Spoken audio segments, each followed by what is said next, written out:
Olá, eu sou Carla Hugo, trabalho com gestão emocional e eu também estou na TV Relacionamento.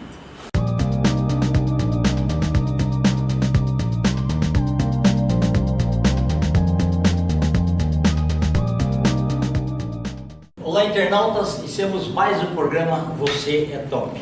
Hoje nós temos um bate-papo, com um profissional extraordinário que vai nos brindar com suas informações. Dr. Marcos Azevedo, muito obrigado pela tua presença aqui, Marcos. Agradeço. Dr. Marcos, conta um pouquinho para os nossos internautas onde você nasceu e um pouquinho da sua trajetória profissional. Olha, eu sou baiano, da Chapada Diamantina e vim para São Paulo com 13 anos, estudei aqui em São Paulo e a minha formação superior é psicologia. Legal. E também atuei muito na área do magistério, lecionei muito em universidades também, onde eu me aposentei. Perfeito. Em que momento que deu aquele estalo de fazer escolha pela área de humanas, e principalmente de psicologia? Olha, a psicologia para mim sempre foi algo que me encantava, Primeiro porque eu comecei a perceber que os sentimentos, os pensamentos das pessoas eram fundamentais para a sua saúde integral. Então, não adiantava você estar bem, vamos dizer, exteriormente, mas se no seu interior o conflito permanecia em termos de sentimento, dos seus pensamentos, o que acabava refletindo nos seus próprios atos. Então a psicologia me fascinou, sobretudo porque é uma forma, inclusive, de você ter uma compreensão maior de si mesmo e dos seus semelhantes. Ok, e ver que as respostas que a gente procura estão dentro da gente. A maioria sim, muito embora nós vivemos também da interação com o outro, Agora, a resposta que você procura lá fora tem muito a ver com o que está dentro de você, não é? Ou seja, há uma atração de semelhança.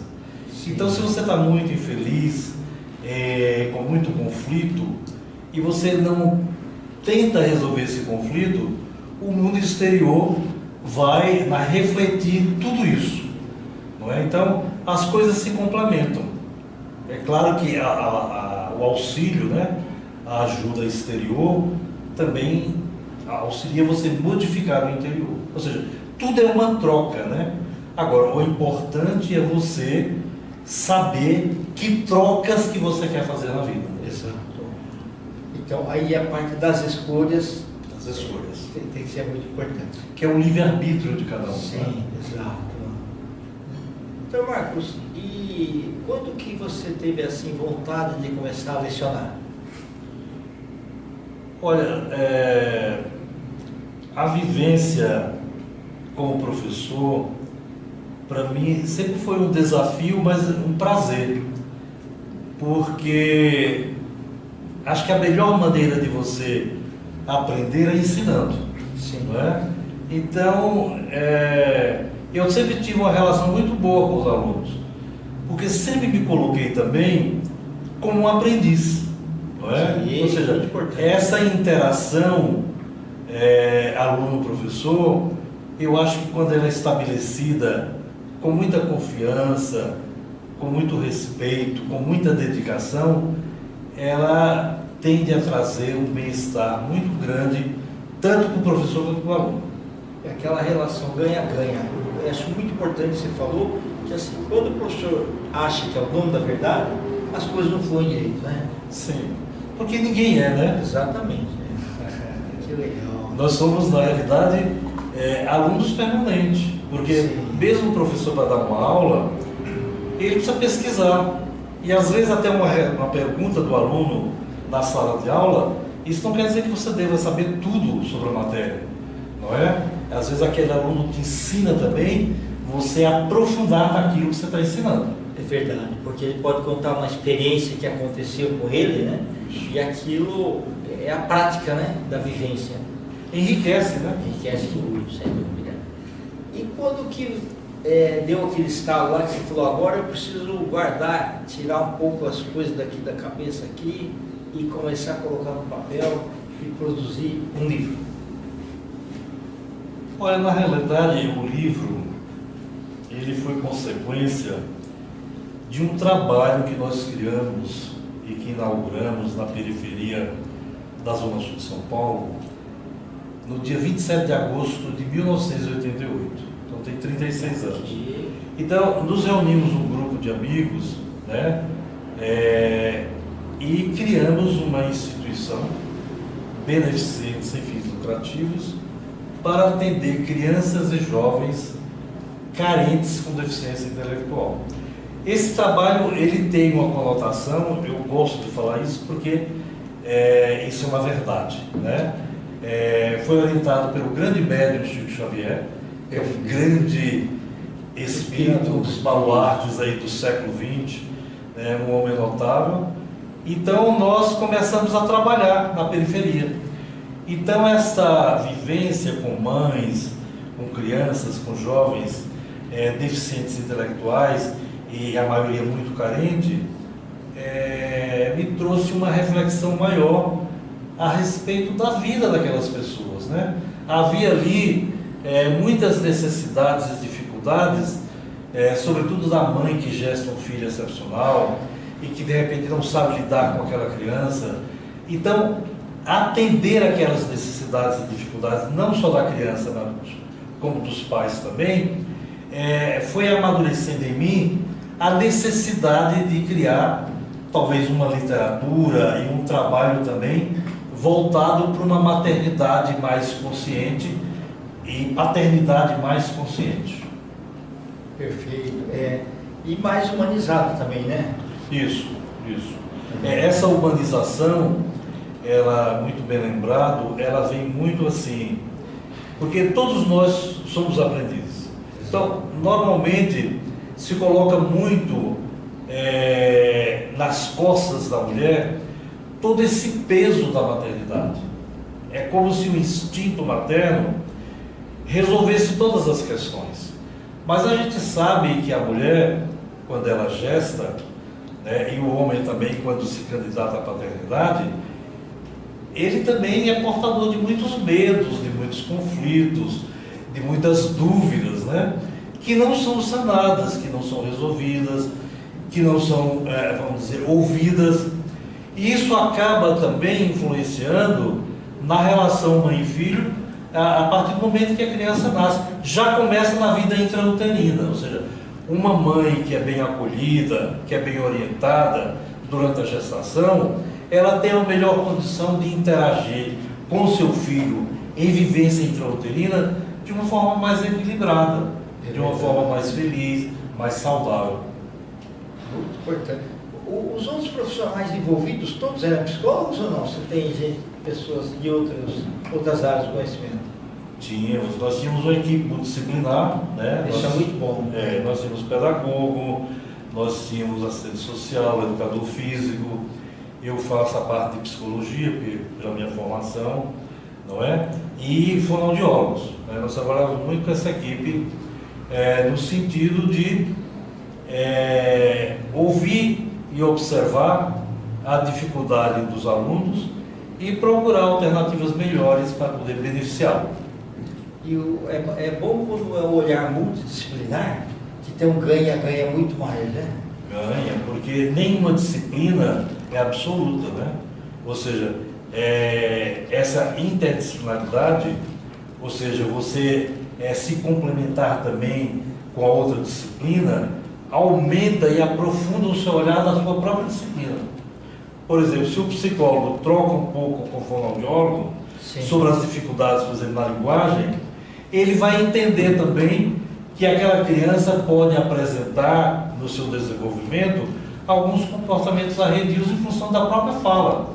Então, quando ele troca, ele tem melhores possibilidades de auxiliar essa criança dentro do processo terapêutico. Legal. E aí começou você a rascunhar o livro, é isso? No começo você não tinha nem nome para ele, né? O livro, e aí diante desse trabalho, eu ouvi muitas mulheres, né? Porque a gente fazia uma anamnese. Sim. Quando a mãe chegava, então eu me preocupava em fazer uma anamnese psicológica e a pedagoga fazia uma anamnese pedagógica para saber desde a gestação como é que foi aquele filho foi esperado. Se for um filho que de repente aconteceu, não estava planejado, e quando ela soube, porque algumas já têm algum diagnóstico já na vida pré-natal, intrauterina, quando ela soube que ela gestava um filho com deficiência, como é que ela sentiu? Ela teve apoio de alguém? Então, a partir daí, eu comecei a perceber que o feto também precisava ser atendido nas suas necessidades e dificuldades. Porque um feto bem amado, durante a sua trajetória na vida intrauterina, ele tende a ser um ser humano mais tranquilo, com maiores possibilidades. Certo. E a grande maioria não sabe disso, né? Não, nós desconhecemos muito. Por quê?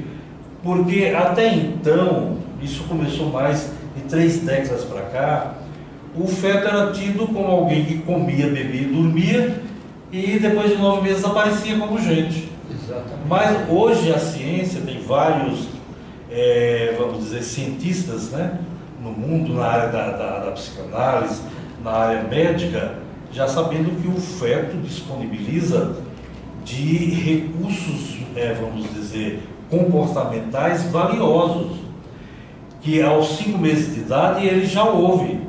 Se uma mulher estiver grávida e soltar, você colocar uma coisa muito barulhenta aqui e olhar na ultrassonografia, ele assusta. Ou seja, ele tem uma interação com o mundo externo. Então, agora isso está sendo revelado gradativamente, e isso, obviamente, traz uma responsabilidade maior para que a gente possa ir aprimorando tanto a maternidade quanto a paternidade. E a aceitação dos pais envolvidos é muito importante, né? Muito importante, falou um aspecto muito importante. Agora, a aceitação, ela também pode ser aprendida. Porque as mulheres que às vezes engravidam entram num conflito. Então a gente tende a julgá-la, né? Mas como mãe é uma coisa tão maravilhosa? Sim, é maravilhosa, mas ela está vivendo um conflito. Ela está com medo, ela tem uma série de dúvidas, né? Pode mudar a vida dela. Pode mudar a vida dela, exatamente. Ou seja, é alguém que vem, que entra na sua vida e que vai ficar para sempre. Porque não existe uma ex-mãe, um ex-pai. Não é? Pai e mãe é para a vida inteira. Então isso é uma responsabilidade muito grande. Então nós estamos criando um grupo de amigos, né, na periferia de São Paulo, um núcleo educativo chamado Maria de Nazaré, que tem esta finalidade de atender a maternidade e a paternidade nas mais variadas circunstâncias em que ela ocorre. De repente a mulher tem um impedimento orgânico, não pode gestar naturalmente. Então ela faz a opção para adotar um filho. Mas ela tem uma trajetória para aquilo. Se ela for orientada, ouvida, ela vai fazer esse processo e vai se sentir como uma mãe muito mais acolhida do que se isso acontece aí à revelia, não é? Bem assim, por exemplo, uma menina que engravida na adolescência, não é? Sim. Ou seja, ela está precisando na realidade de mãe e vai se tornar mãe. Então, esse universo da maternidade e paternidade ainda é muito desconhecido e muito negligenciado, muito esquecido. Eu sempre digo para as pessoas assim, que hoje é a escola para tudo. A escola para aprender a falar, para dançar, para andar, e para o evento mais importante do mundo, que é aprender a ser pai e mãe consciente, não existe escola. É verdade. Mas um pouquinho, deixa eu mostrar aqui. Como saiu a ideia, ficou um feto aqui, né? E colocou com afeto, a vida com afeto. Ficou muito sugestivo, muito bacana aqui, né? Os dois sentidos, Os né? dois sentidos, é verdade, né? Que legal. E aqui ele está numa linguagem muito simples, né? para orientação a mãe e o pai, né? Sobre olha, bacana, você viu aqui, eu vi aqui que você colocou o feto fala, então todas essas observações que você falou enquanto ele está no útero, né? O quanto que ele precisa também de ser amado, né? Exatamente, exatamente. A ideia também da vida com afeto Tá. foi justamente dar afeto à voz. Então é ele que fala o que ele sente. Então, e às vezes tem uma linguagem um pouco poética, né? Sim. Então ele diz o seguinte: Mais lúdica. quando meu pai e minha mãe brigam ou discutem, nós também sentimos aquela vibração. Quando eles estão alegres, nós também sentimos. Quando nós somos rejeitados, nós também sentimos. Sim. Então, existe uma psicanalista médica francesa, chama Françoise Doutor, e ela trabalhou muito com psicanálise de bebês. Né? Bebês que, de repente, por algum motivo, não queria se alimentar, não pegava o peito, então ficava num processo meio de anorexia. Então, eles fazem alguma correlação dizendo que esses bebês, né, a medicina psicossomática, normalmente a maioria são provenientes de mães que vivenciaram durante a gestação crises graves de depressão. Então, transmite aquele sentimento para a criança. Ou seja, ele não sabe dizer, mas ele se comporta com aquilo que ele está sentindo. E Então, isso pode ter reflexões grandes no futuro dele. Né? No futuro, exatamente. A gente desconhece, porque ainda há muito a avançar nesta área, na área da vida pré-natal. Porque até então, como eu falei anteriormente, a gente pensava que o feto só precisava comer, beber, dormir e ser bem cuidado. Não. Os moldes mentais maternos, aquilo que a mãe pensa, sente, faz durante a gestação, ela divide também com o feto. Não é? Então vai criando predisposições ou positiva ou negativa, conforme a qualidade desses sentimentos, pensamentos e atos. Ou seja, já há um aspecto preventivo já na vida intrauterina. Perfeito. E ao longo do tempo, quando você foi escrevendo, você também foi pegando informações com os outros profissionais e inserindo aí dentro. Isso, nós vamos lançar agora o próximo livro, que se chama Concepção e Valorização da Vida. Né?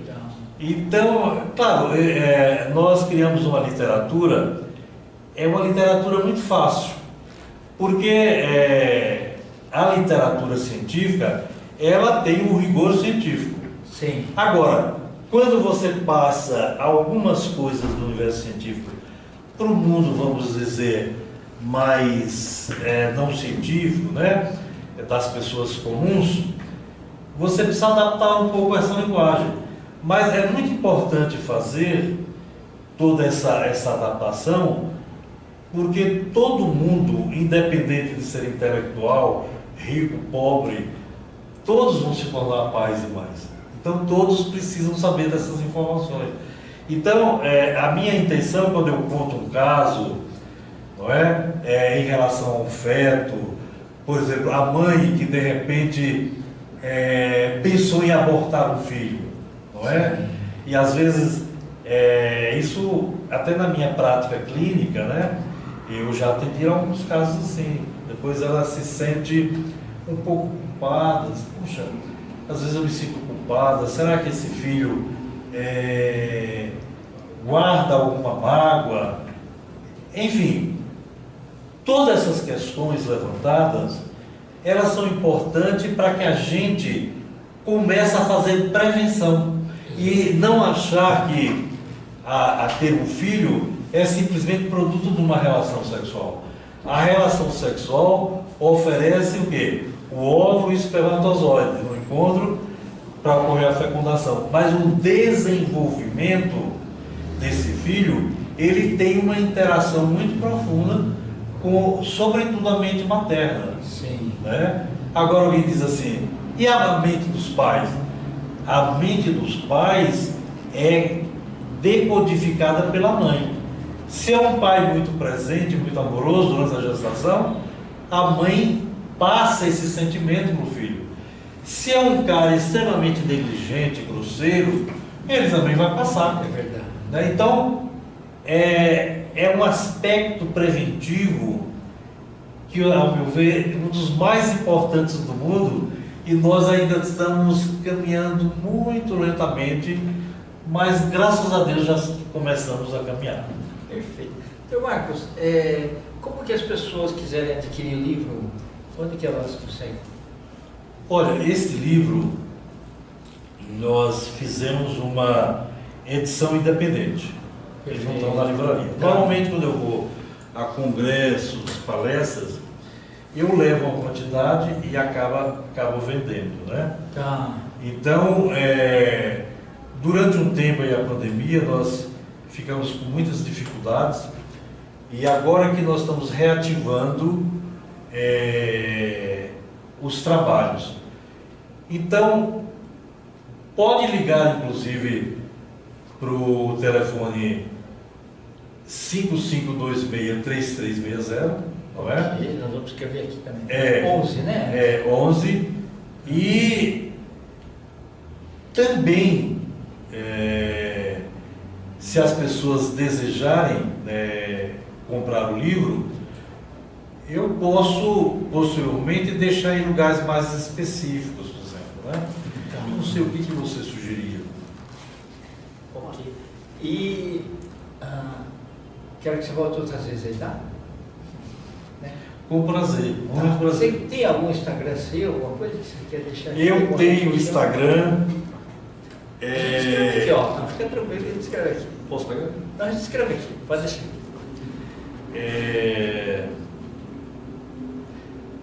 Não, a gente escreve aqui, fica tranquilo. Olha, eu vou passar o e-mail, é melhor, tá bom. CCHE Maria José @uol.com.br.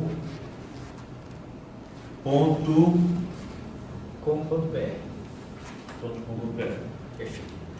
E os livros, inclusive, se alguém interessar, pode mandar, que a gente tenta entrar em contato com a pessoa, deixa o telefone e a gente vai negociar essa questão das despesas de correio, etc. Perfeito.